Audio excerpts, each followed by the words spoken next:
warahmatullahi wabarakatuh. Selamat siang, Om Swastiastu dan salam kebajikan untuk kita semua.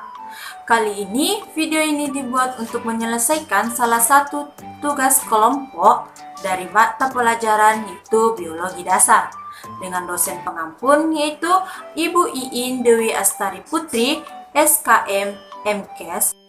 Terdiri dari 5 anggota yang masing-masing bekerja sama dalam memenuhi tugas dengan judul ekosistem. Sebelum kami lebih lanjut untuk membahas tugas ini, kami akan memperkenalkan diri terlebih dahulu. Yang pertama, Ida Nurlela dengan NIM 2101414225. Yang kedua, Siti Nurhasana dengan NIM 2101414227. Yang ketiga, Imade Dwi Artana dengan NIM 2101414228. Dan yang keempat itu saya sendiri, Esti, dengan NIM 2101414229. Dan yang kelima, Atika Humaira Talib dengan NIM 2101414230.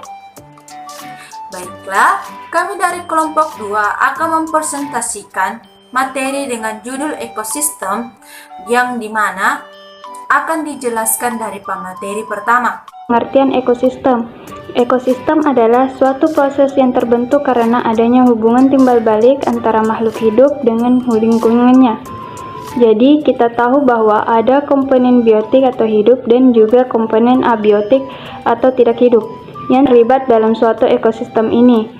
Kedua komponen ini tentunya saling mempengaruhi, contohnya saja hubungan dengan air. Kedua, komponen dalam ekosistem. Suatu ekosistem terdiri atas beberapa unsur yang terangkum dalam komponen biotik dan abiotik. Komponen biotik adalah komponen hidup, terdiri atas organisme-organisme baik yang berukuran maupun makro. Sedangkan komponen abiotik, komponen yang terdiri atas bahan-bahan tidak menghayati yang meliputi komponen fisik dan seperti tanah, air, udara, dan energi. Terima kasih. Materi selanjutnya yaitu ada 2 bagian komponen biotik dalam suatu ekosistem, yaitu organisme autotrof dan organisme intertrof. Nah, organisme autotrof adalah sebuah organisme yang mampu membuat atau mensintesis makanannya sendiri berupa bahan organik dan bahan organik dengan bantuan energi matahari melalui proses fotosintesis. Nah, selanjutnya organisme heterotrof adalah semua organisme yang tidak dapat membuat makanannya sendiri, akan tetapi memanfaatkan bahan-bahan organik dari organisme lainnya sebagai bahan makanannya.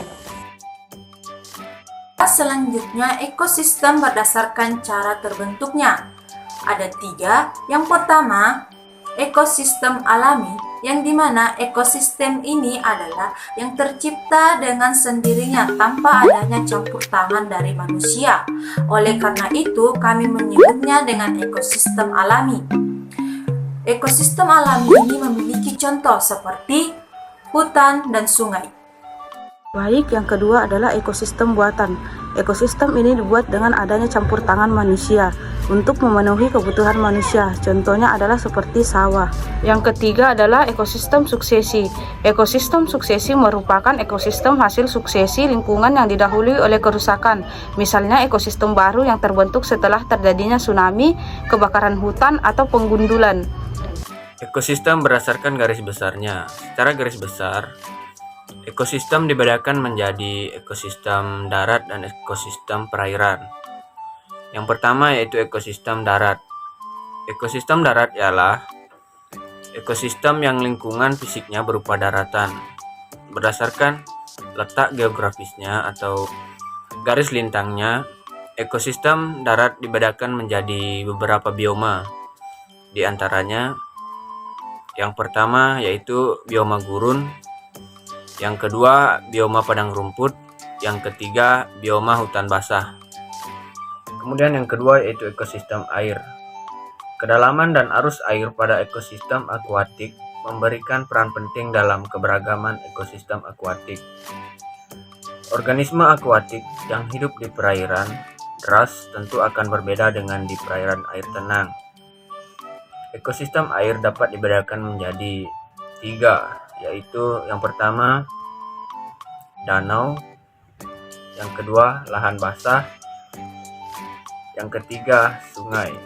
Sekian dan terima kasih. Assalamualaikum warahmatullahi wabarakatuh. Om Swastiastu dan selamat siang dan selamat kebajikan untuk kita semua.